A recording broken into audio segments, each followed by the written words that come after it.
warahmatullahi wabarakatuh.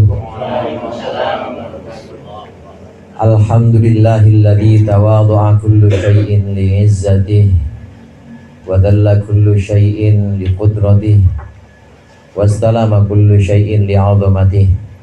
Ashhadu an la ilaha illallah wahdahu la syarika lah wa ashhadu anna Muhammadan abduhu wa rasuluh. Allahumma salli wa sallim ala sayyidina Muhammadin alladhi azala bayanuhu kulla ibham wa ala alihi wa ashabihi salatan wa salaman daimaini ma damatil ayyam. Amma ba'du. Yang sama-sama kita hormati dan kita cintai orang tua kita Nabi Haji Nasruddin beserta segenap keluarga besar, abang saya Bang Haji Farid, Bang Haji Hashim, segenap guru, asatir, wabil khusus Ustaz Haji Ahmad Nasir, Bapak Haji Rohmani atau Cing Haji Roy, dan seluruh jamaah Majlis Talim Hifdzul Amal yang dimuliakan oleh Allah dan yang berbahagia. Malam hari ini sebagaimana biasa kita hadir di Majlis Hifdzul Amal ini untuk membacakan ayat-ayat Al-Quran, untuk memanjatkan doa-doa yang tentunya doa-doa dan juga hadiah pahala Al-Quran itu kita mohonkan kepada Allah agar tersampaikan kepada almarhum dan almarhumah. Sudah menjadi kebiasaan kita setiap malam Jumat. Namun ada yang istimewa di sini pada malam tanggal 19 Rabiul Awal ini, menurut sidang isbat antara Haji Farid dan Haji Hasim sudah ketok palu. Ini pas dengan wafatnya Umi Haji Ida. Mudah-mudahan Umi senantiasa melihat kita bahwa kita masih terus ngaji di sini. Amin. Karena Hifdzul Amal ini tentu saja tidak lepas dari pembidanannya atau munculnya tidak lepas dari peran perempuan. Saya yakin Abi mah gak pernah masak apalagi anak-anaknya yang laki. Ini Umi yang geroh-gerohin, Umi yang siap-siapin. Dulu waktu masih ada Umi, ini Umi yang siap-siapin. Dan sampai sekarang ya kepada anak-anaknya, nurun kepada anak mantunya yang perempuan, ya disiap-siapin kita ini. Gak pernah rasanya kita pulang ngaji lenggang. Betul apa betul? Pasti ada yang dibawain kan? Ini pulang ngaji kagak lenggang, pasti bawa aja. Yang ngajinya masih suka bolos aja. Gimana kagak dibawain apa-apa? Mengenang kebaikan almarhumah, mengenang kebaikan Umi Haji Ida. Saya tahu betul bahwa Umi itu kenal, bukan cuma kenal dengan jamaah Hifdzul Amal, tapi bahkan kadangkala juga kenal sama keluarga kita. Umi kenal istri saya. Padahal istri saya itu anaknya mertua. Bener ya Pak ya? Istri saya kan anak mertua saya. Maksudnya orang yang jauh gitu maksudnya. Tapi kenal Umi. Umi itu orang yang benar-benar memperhatikan. Kalau dia kenal sama orang, pasti juga harus kenal dengan orang-orang dekat, yang terdekatnya. Umi tahu itu. 19 Rabiul Awal menurut perhitungan tadi, 19 Rabiul Awal. Dan yang saya ingat pada waktu itu memang sempat saya nengok dengan Jida dan juga dengan istri saya. Umi waktu itu masih ada di tempat tidur belakang itu, masih ya, tidur-tiduran sambil tiduran. Hadirin jamaah rahimakumullah, yang ditularkan oleh orang tua kepada anak-anaknya ini yang akan membekas kepada anak-anaknya. Anak-anak kita juga demikian. Anak-anak kita akan melihat kalau bapaknya tiap malam Jumat ngaji, insya Allah anaknya juga nanti jadi orang yang mengaji. Ini adalah pelajaran penting. Kalau yang di depan rumah Bang Haji Hasim itu kan guru-guru semua itu. Guru itu. Kalau mereka tahu apa yang disebut dengan pendidikan berkarakter, pendidikan berkarakter. Karakter itu bahasa lainnya, sebutan lainnya itu akhlak. Kalau akhlak itu bukan hanya sekedar perilaku biasa. Kalau disebutkan akhlak, maka akhlak adalah suatu perilaku yang sudah menjadi malakah atau melekat pada diri seseorang. Ada orang kalau dia sholat, benar-benar dia perhatikan, benar-benar dia persiapkan sebelum sholat. Wudunya disempurnakan, pakai baju juga baju yang paling bagus, pakai peci, dipersiapkan betul-betul sholatnya. Nah ini awalnya memang harus dipaksain. Awalnya memang harus benar-benar dilatih hari demi hari, minggu demi minggu, terus setiap sholat dia seperti itu. Awalnya memang kadang-kala ada dorongan-dorongan yang bukan karena Allah. Mungkin pengen dilihat istrinya, mungkin pengen dilihat anaknya, atau mungkin pengen dilihat oleh makmumnya yang jadi imam. Awalnya memang seperti itu.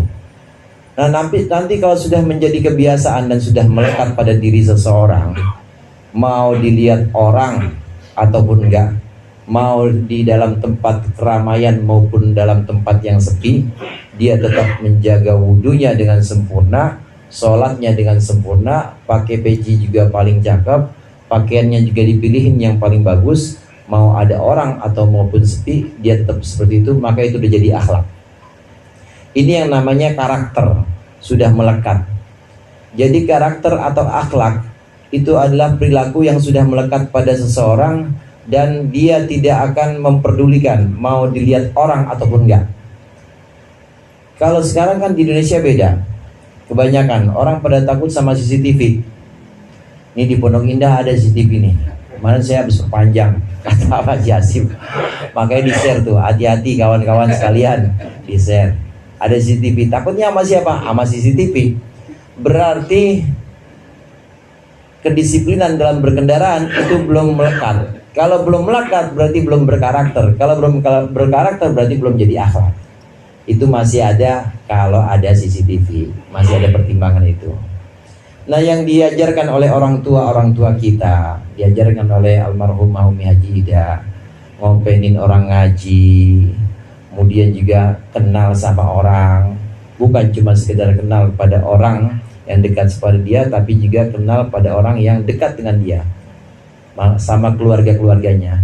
Ini ditularkan dan juga diajarkan secara tidak langsung oleh almarhumah untuk anak-anaknya, untuk cucu-cucunya. Hingga nanti ke depannya insya Allah jamaah dan juga segenap keluarga, tentunya keluarga besar Habib Haji Nasruddin ke bawah, dan juga lebih besar lagi keluarga Bapak Haji Habib, itu nggak mati obor, kenal, jadi kenal dengan kerabat-kerabatnya meskipun itu udah jauh. Kalau sekedar misan mah misan, namanya baru pisan, sepisan. Nanti kalau udah ke bawah kan namanya mindo. Orang Jawa sebutannya ke bawah mindo. Kalau misan itu anak dari, misan itu anaknya anak abang, ya anak saya sama anak abang saya, namanya misan, sepupu bahasa Indonesianya. Baru satu kali tuh misan. Nanti kalau kedua mindo. Jadi anaknya siapa? Anaknya anak saya sama anaknya misannya. Ke bawah, terus ke bawah. Makin lama kan makin jauh. Tapi kalau diperkenalkan dengan kedekatan keluarga, sebagaimana diajarkan oleh orang tua kita dulu, diperkenalkan dengan kumpul-kumpul, apalagi ditambah kumpul-kumpulnya ngaji, ini insya Allah nggak mati obor. Dan ini yang diharapkan, ini yang diinginkan oleh pendidikan orang tua kita dulu. Orang dulu mah nggak pernah belajar teori pendidikan, nggak pernah belajar bagaimana cara mengaplikasikan kurikulum yang berkarakter, nggak pernah belajar. Tapi tetap hasilnya ini nempel kepada kita. Hasilnya benar-benar melekat, dan itulah yang disebut dengan karakter. Karakter, saya tegaskan lagi, karakter itu akhlak. Akhlak itu dia akan berbuat seperti itu. Mau ada orang, mau nggak ada orang, dia akan berbuat seperti itu. Karena yang dia lihat bukan orang, tapi yang dia lihat adalah Allah. Bahwa Allah senantiasa mengawasinya. Mengenang Umi Haji Ida, bagaimana cara beliau mengajarkan anak-anaknya untuk guyup, anak-anaknya juga untuk akrab dan juga kenal pada jamaah pengajian. Ini yang tentu harus kita dawamkan, yang tentu harus kita pelihara terus. Ini yang pertama yang ingin saya sampaikan mengenang almarhum. Kemudian yang kedua hadirin, dalam pelaksanaan haul ini biasanya orang-orang pada tanya dalilnya. Dalilnya haul itu apa? Bacain aja, likulli haulin minal ahwali muqtahimi. Padahal bukan itu. Mana bang dalilnya haul? Wal habibul ladzi turja syafa'atuhu likulli haulin minal ahwali muqtahimi. Itu apaan? Itu hadis, bilang aja. Dia juga gak tahu yang nanya. Yang nanya juga sama-sama bego. Padahal itu burdah. Dan yang dimaksud haul itu bukan haul itu pakai ha besar, likulli haulin minal ahwali muqtahimi. Itu dari burdah, satu bait dari qasidah burdah yang menjelaskan bahwa Nabi Muhammad adalah kekasih yang senantiasa diharapkan syafaatnya nanti dalam segala kesulitan. Likulli haulin minal ahwali muqtahimi, dalam segala kesulitan yang menyerang. Haul pakai ha besar. Kalau ada orang tanya dalil haul, sebutin aja bait itu. Ya, yang nanya juga sama bego. Dia nggak tahu. Nah, yang dimaksud haul di sini bukan haul yang ada dalam qasidah itu, tapi haul pakai hak kecil. Haul pakai hak kecil ini bisa punya arti tahun. Orang kalau zakat, saudara, zakat bukan zakat fitrah, tapi zakatnya zakat mal, zakat harta. Boleh zakat perniagaan, kayak Bang Rudi dagang. Boleh zakat perdagangan, kayak Bang Pian dagang juga. Pokoknya dia aja dah pokoknya disebutin. Itu dagang. Ya boleh zakatnya zakat pertanian. Dan pertanian udah gak ada yang tani di sini. Nah, itu syarat zakatnya antara lain harus memenuhi haul. Betul harus mencapai nisab. Betul harus milik yang sempurna, milik dia. Bukan boleh patungan, tapi milik dia. Tapi juga harus memenuhi haul. Haul ini tahun, 1 tahun. Kepemilikan harta itu harus mencapai 1 haul atau 1 tahun. Nah, kata haul yang digunakan dalam memperingati hari wafat adalah haul yang punya makna tahun. Kenapa disebut haul? Karena setahun meninggalkan kita semua. Kenapa disebut haul? Karena 2 tahun meninggalkan kita semua. Haul yang kedua maksudnya 2 tahun sudah ditinggalkan oleh almarhumah. Haul yang kelima maksudnya 5 tahun sudah ditinggalkan oleh almarhum. Dari kata-kata tahun ini. Dalam pelaksanaan haul ini tentu banyak orang tanya dalilnya. Dalil yang sesungguhnya bukan dari qasidah burdah tadi, tapi dari hadis Rasulullah SAW yang sebagian sahabat meriwayatkan menceritakan bahwa Rasulullah Sallallahu Alaihi Wasallam yazuru syuhada'a Uhudin ala ro'si sana. Bahwasannya ada Rasulullah Sallallahu Alaihi Wasallam senantiasa berziarah, senantiasa mengunjungi para syahid Uhud, para syahid perang Uhud ala ro'si kulli sanah, setiap tahun, setahun sekali ala ro'si kulli sanah. Ini menjadi sebuah dalil bahwa Rasulullah juga melaksanakan doa-doa, melaksanakan satu permohonan khusus kepada Allah untuk orang-orang yang syahid di perang Uhud setiap tahun sekali. Nah, ini kan jadi dasar bahwa Rasulullah juga mendoakan. Saat sampai di sana maka Rasulullah faqala salamun alaikum bima sabartum fa ni'ma uqbaddar. Kesejahteraan dan selamat untuk kalian karena kesabaran kalian ketika perang Uhud, karena kesabaran kalian ketika diinjak-injak oleh orang-orang kafir, dihina oleh orang kafir, fa ni'ma uqbaddar, maka sebaik-baiknya kesudahan, sebaik-baiknya tempat kelanjutan adalah tempat yang ada untuk kalian sekarang ini. Fa ni'ma uqbaddar. Ini yang diucapkan oleh Rasulullah SAW ketika berziarah atau mengunjungi makom atau mengunjungi kuburan-kuburan syuhada Uhud yang mati syahid di perang Uhud. Ini menjadi dalil, menjadi satu berdasar kita melaksanakan haul, bahwa Rasulullah melaksanakan setahun sekali, mendoakan para syuhada Uhud, para pejuang-pejuang yang meninggal di perang Uhud. Ini Rasulullah doakan, datang langsung ke sana. Nah, kemudian seiring dengan berjalannya zaman, bergantinya waktu, maka pelaksanaan haul bukan hanya sekedar mengunjungi makbarah atau kuburan, tapi kemudian juga ditambah dengan doa-doa, ditambah dengan mengundang orang, ditambah juga dengan mengundang penceramah, macam-macam. Yang dilakukan oleh Rasulullah SAW ini kemudian diteruskan oleh Sayyidina Abu Bakar. Sayyidina Abu Bakar begitu juga.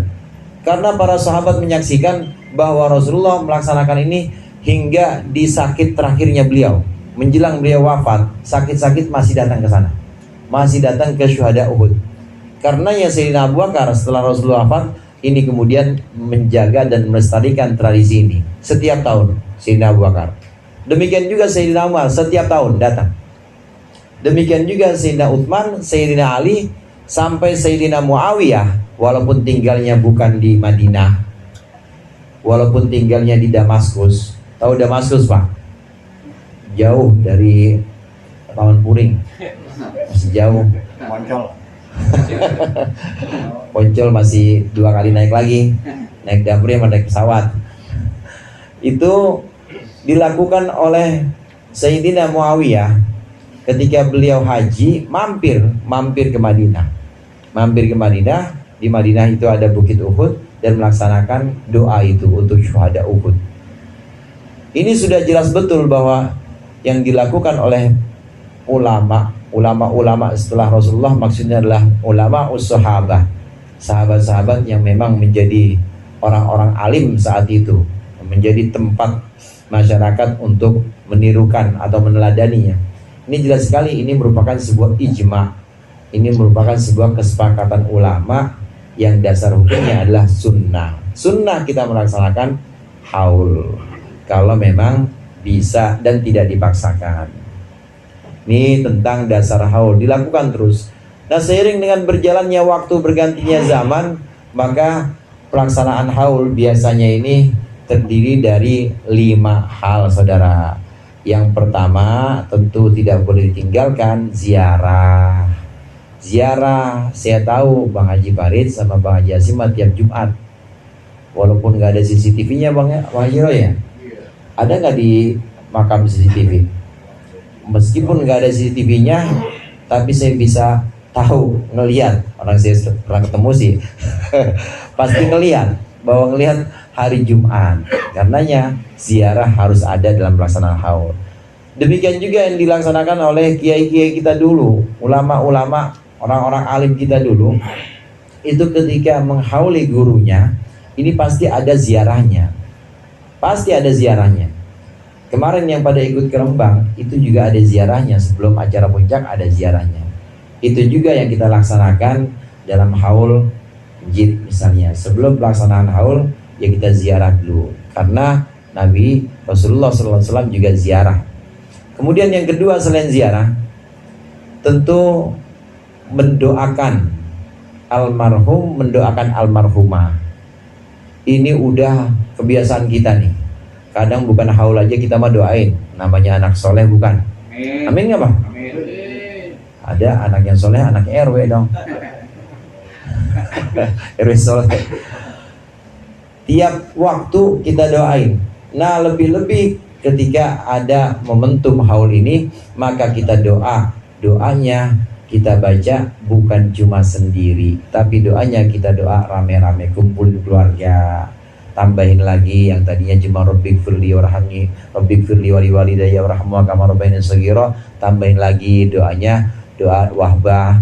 Nah, kalau doa wahbah berarti sebelumnya ada bacaan Yasin atau tahlilnya, tambahin. Jadi memang unsur yang kedua, pelaksanaan yang kedua dari haul selain ziarah adalah mendoakan almarhum, mendoakan almarhumah. Doa yang kita bacakan kepada almarhum, almarhumah, ini termasuk doa yang insya Allah pasti sampai.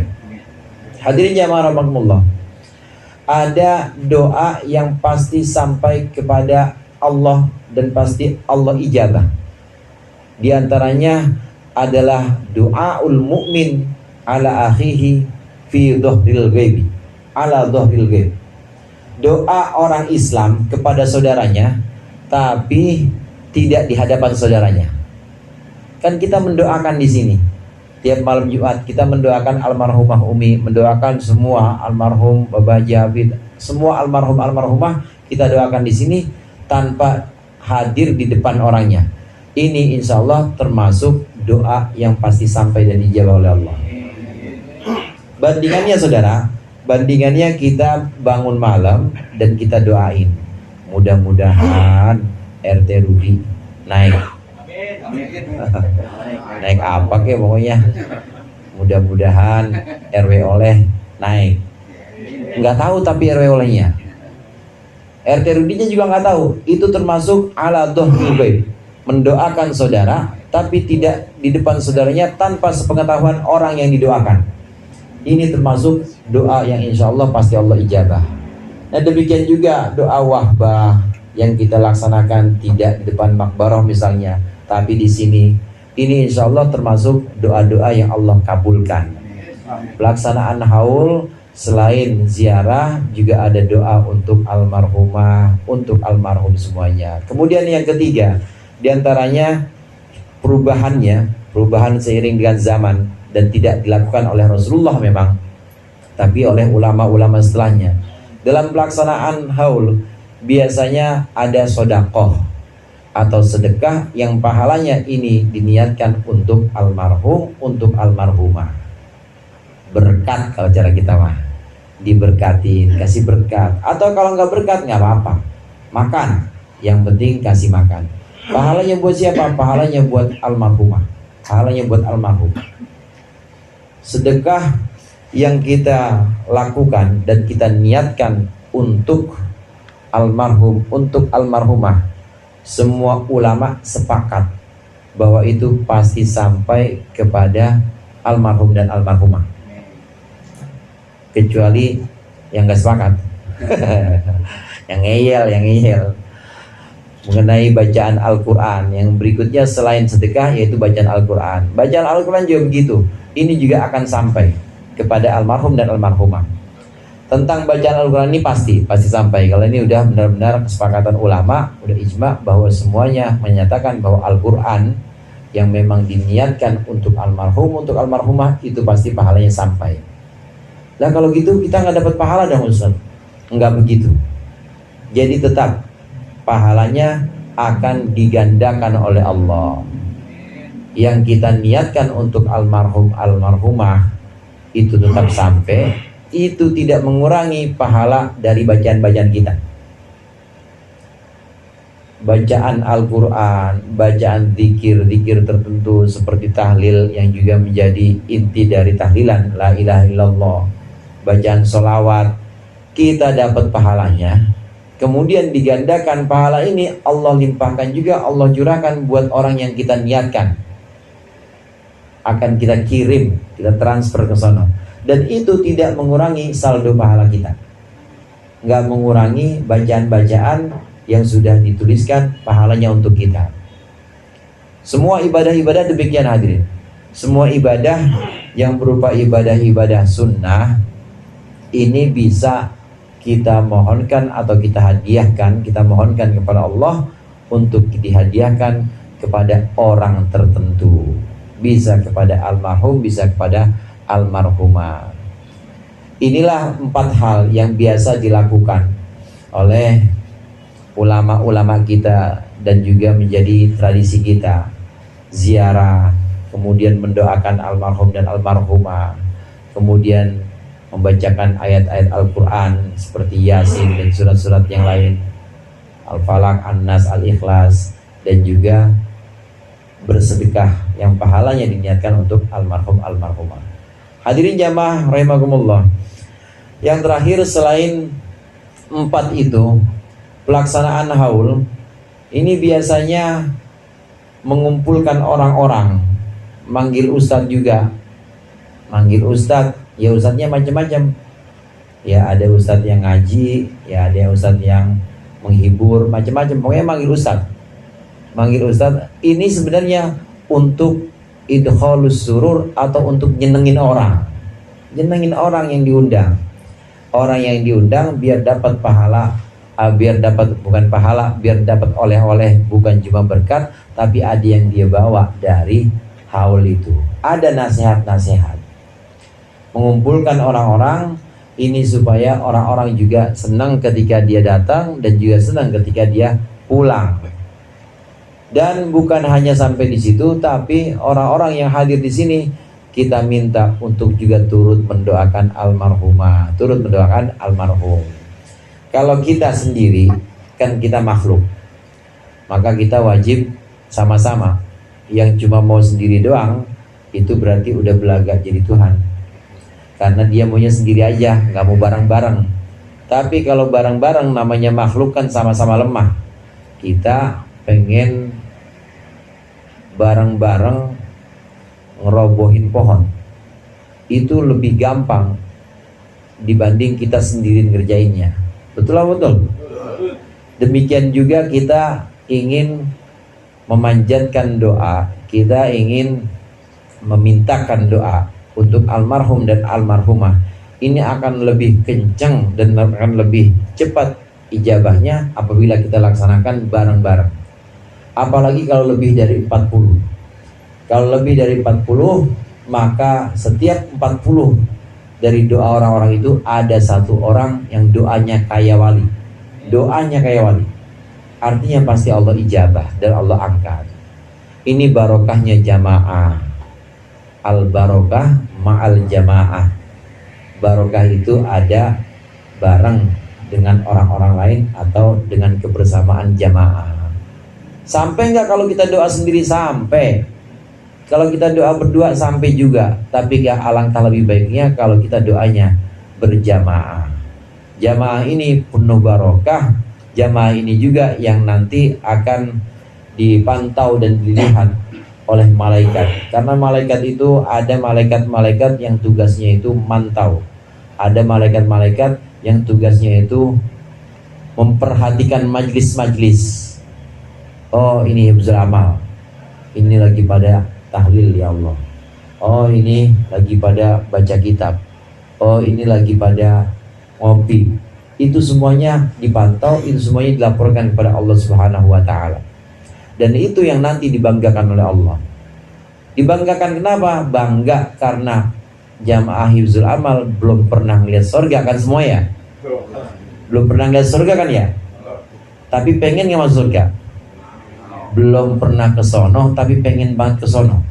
Itu yang bikin Allah bangga. Lah kalau malaikat mah wajar pengen di surga karena emang lihat langsung surga. Kita takut nggak sama neraka? Jamaah hifzul amal takut nggak sama neraka? Emang udah pernah ke sana? Belum kan ya? Tapi takutnya benar-benar takut. Gimana kalau kita ngeliat langsung? Kalau kita ngeliat langsung pasti kita lebih takut dibanding malaikat. Ini kebanggaan yang nanti akan Allah umumkan kepada para malaikat. Itu hamba-hambaku tidak pernah melihat surga, tapi kok benar-benar rajin dan pengen banget untuk sampai ke sana. Itu hamba-hambaku yang apalagi pada duduk, ngaji, zikir, belum pernah melihat neraka, tapi kok benar-benar takut dan menjauh dari neraka dan melaksanakan ibadah dan dengan menjauhkan keharaman-keharaman. Itu hambaku belum pernah melihat aku. Kalau engkau malaikat, wajar aja engkau merasa takjub, engkau mengagungkanku karena engkau melihat aku langsung. Itu hamba-hambaku belum pernah melihat aku, tapi benar-benar mengharapkan aku, mengharapkan ridho dan rahmatku. Gimana kalau dia bisa lihat langsung? Ini kebanggaan Allah kepada orang-orang yang zikir, yang duduk ngaji, padahal nggak pernah mengalami seperti malaikat, nggak pernah melihat langsung surga neraka, nggak pernah melihat langsung Allah, tapi benar-benar punya keinginan untuk sampai ke sana. Kebanggaan ini kebanggaan yang Allah umumkan kepada malaikat. Mudah-mudahan hadirnya kita di sini menarik keberkahan. Mudah-mudahan hadirnya kita di sini mendatangkan keberkahan dari Allah, dan juga untuk keluarga-keluarga kita Allah berikan juga limpahan keberkahan. tentunya untuk almarhumah Umi Haji Ida dan juga untuk segenap almarhum dan almarhumah yang lain. Allah hadiahkan bacaan-bacaan kita, termasuk juga Allah hadiahkan zikir-zikir kita untuk semuanya, sehingga itu menjadi satu pemberian hadiah yang indah di kubur-kubur mereka. Mudah-mudahan bermanfaat, lebih kurangnya mohon maaf. Wallahul muwaffiq ila aqwamit thoriq. Wassalamualaikum warahmatullahi wabarakatuh.